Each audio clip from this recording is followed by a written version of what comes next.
Hello అండి అందరికీ. Wife of సూర్య కథకు స్వాగతం.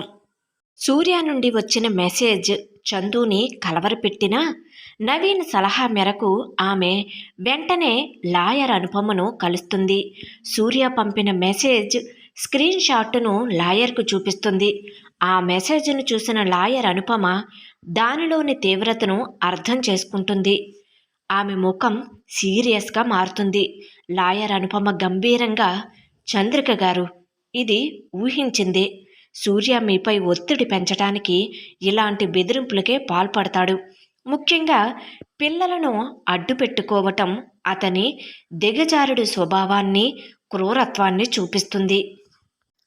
చందు ఆందోళనగా, మరిప్పుడు ఏం చెయ్యాలి మేడం? అతను పిల్లలను నిజంగానే దూరం చేస్తాడంటారా? నాకు చాలా భయంగా ఉంది మేడం అంటుంది. భయపడకండి, మనం దీనిని లీగల్గా ఎదుర్కొందాం. ఈ మెసేజ్ మనకు బలమైన ఆధారం అవుతుంది. ఇది సూర్య మీకు మానసిక హింసకు పాల్పడుతున్నాడని, పిల్లల శ్రేయస్సు పట్ల అతనికి ఏమాత్రం శ్రద్ధ లేదని నిరూపిస్తుంది. కస్టడీ విషయంలో ఇది మనకు చాలా ఉపయోగపడుతుంది అంటుంది లాయర్ అనుపమ. ఆ సమయంలో నవీన్ కూడా అక్కడే ఉంటాడు. లాయర్ అనుపమ అతడి వైపు చూసి తరువాత ఏం చేయాలో వివరిస్తుంది. నవీన్ గారు, ఈ మెసేజ్ను మనం వెంటనే పోలీస్ డిపార్ట్మెంట్కు తెలియచేయాలి. చందుపై బెదిరింపులకు పాల్పడుతున్నాడని, ఆమెకు పిల్లలకు ప్రాణహాని ఉందని ఒక పోలీస్ కంప్లైంట్ ఇవ్వాలి. దీనివల్ల అతడు నేరుగా ఏమైనా చర్య తీసుకోవడానికి భయపడతాడు. పైగా ఈ కంప్లైంట్ కోర్టులో మన కేసుకు మరింత బలాన్ని ఇస్తుంది అంటుంది లాయర్ అనుపమ. డెఫినెట్లీ మేడం, నేను ఇప్పుడే వెళ్ళి ఆ కంప్లైంట్ ఇప్పిస్తాను. చందుకు రక్షణ కల్పించడం చాలా ఇంపార్టెంట్ అంటాడు నవీన్. లాయర్ అనుపమ చందు వైపు చూస్తూ, అంతేకాదు చంద్రిక గారు, మీరిప్పుడు మరింత అప్రమత్తంగా ఉండాలి. ఎక్కడికి వెళ్ళినా జాగ్రత్తగా ఉండండి. మీకు ఏదైనా అనుమానం వచ్చినా లేదా సూర్య వైపు నుండి ఎవరైనా మిమ్మల్ని కలవటానికి ప్రయత్నిస్తే మీరు వెంటనే లేట్ చేయకుండా నాకు లేదా నవీన్ గారికి కాల్ చేసి చెప్పండి. ఏ కారణం చేతనో కూడా సూర్యతో కానీ అతని కుటుంబ సభ్యులతో కానీ మీరు డైరెక్ట్గా మాట్లాడకండి. అన్ని మాటలు కూడా మా ద్వారానే జరగాలి అంటుంది. చందు లాయర్ అనుపమ చెప్పే మాటలను శ్రద్ధగా వింటుంది.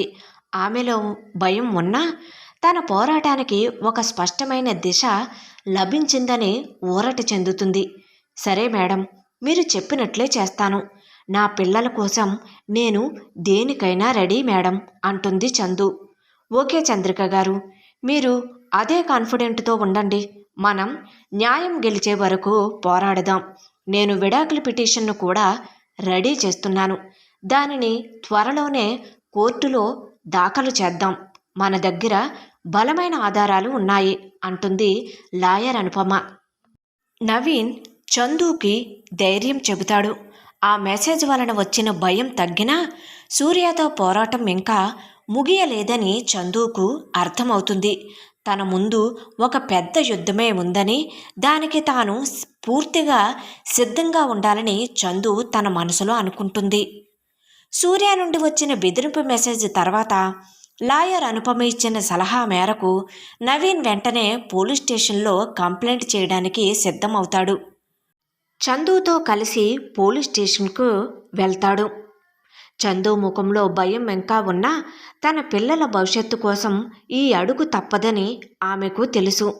చందు తన ప్రాణాలకు తన పిల్లలకు ముప్పు ఉందని, ఇంకా అతను పంపిన మెసేజ్ గురించి వివరంగా కంప్లైంట్ రాస్తాడు నవీన్.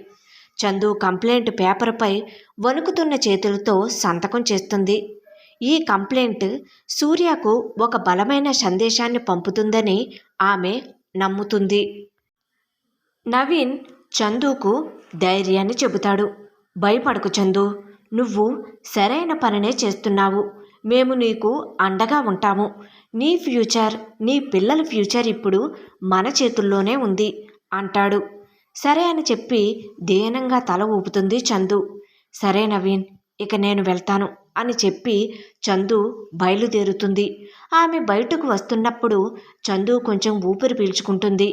సూర్య బహుశా ఇప్పుడు నిశ్శబ్దంగా ఉండడని, ఏదో ఒక కొత్త పన్నాగం పన్నుతాడని ఆమెకు తెలుసు. ఇలా ఆలోచిస్తూనే ఇంటిని చేరుకుంటుంది. తన ఇంట్లో హాల్లో ఉన్న సోఫాలో కూర్చుని కాఫీ త్రాగుతూ టీవీ చూస్తున్న సూర్య మొబైల్కి ఒక మెసేజ్ వస్తుంది. అతడు మొబైల్ తీసుకుని ఓపెన్ చేసి చూసేసరికి తనపై కంప్లైంట్ ఫైల్ అయ్యిందని పోలీస్ స్టేషన్ నుంచి వచ్చిన మెసేజ్ అది. మెసేజ్ చూడగానే సూర్య ముఖం కోపంతో ఎర్రగా మారుతుంది. తన చేతిలో ఉన్న ఫోన్ను విసిరి కొడతాడు. అక్కడే కూర్చుని టీవీ చూస్తున్న సూర్య తల్లిదండ్రులు, అతని అక్క జయ ఆశ్చర్యంగా చూస్తారు. ఏంటి సూర్య, ఏమయ్యింది అంటుంది జయ. చూడండక్క, ఆ గాడిదకి ఎంత ధైర్యమో, నేనే బెదిరింపులకు పాల్పడుతున్నానని నాపై పోలీస్ స్టేషన్లో కంప్లైంట్ చేసింది. దాని వెనక ఎవరున్నారో చూస్తాను అంటూ కోపంతో ఊగిపోతాడు. ఏంటి సూర్య, అదేంటి, అది నిన్ను జైలు పాలు చేయాలని చూస్తుందా? మరీ ఇంత దూరం వెళ్తుందని అనుకోలేదు అంటుంది సూర్య తల్లి. జయ నిప్పులు చెరుగుతూ, నేను చెప్పలేదా సూర్య, అది చిన్నపిల్ల కాదు, దాని వెనక ఎవడో మగవాడు ఉండి ఇదంతా చేయిస్తున్నాడు అని. 10 రోజులు పోతే దానంతట అదే తిరిగి వస్తుంది అనుకున్నాం. కానీ అది మన పరువు తీయటానికే కంకణం కట్టుకుంది. ఇదంతా ఆ ఎస్ఐ నవీన్ గడ్ పని అయ్యి ఉంటుంది అంటుంది. జై చెప్పే మాటలో అతనిలో ప్రతీకార జ్వాల మరింత పెరుగుతుంది. నువ్వు చెప్పింది నిజమక్క. ఆ చందుకి బుద్ధి చెప్పాలంటే కఠినమైన దారిలోనే వెళ్ళాలి. నేను లాయర్కి ఇప్పుడే కాల్ చేస్తాను. ఆ చందుకి నవీన్కి నేనంటే ఏంటో చూపిస్తాను అంటాడు సూర్య. వెంటనే తన లాయర్కి ఫోన్ చేసి పోలీస్ కంప్లైంట్ గురించి, జయ సలహాల గురించి వివరిస్తాడు. అతని కళ్ళల్లో పగ, ప్రతీకారం స్పష్టంగా కనిపిస్తాయి. చందుతో తలపడటానికి సూర్య, అతని కుటుంబం పూర్తి స్థాయిలో సిద్ధమవుతారు. వైఫ్ ఆఫ్ సూర్య కథ కొనసాగుతుంది. కథ నచ్చినట్లయితే దయచేసి సబ్స్క్రైబ్ చేసుకుని ఎంకరేజ్ చేయగలరు. Thank you.